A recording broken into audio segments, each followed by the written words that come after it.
آج ہمارے ملک کو اسلامی فوبیا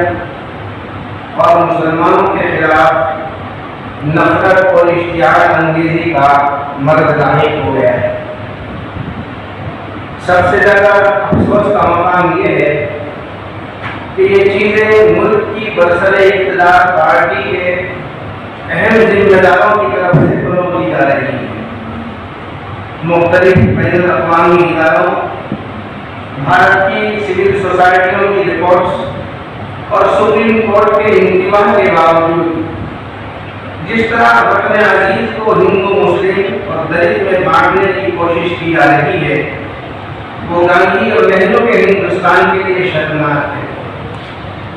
معمولی سیاسی مفادات کے لیے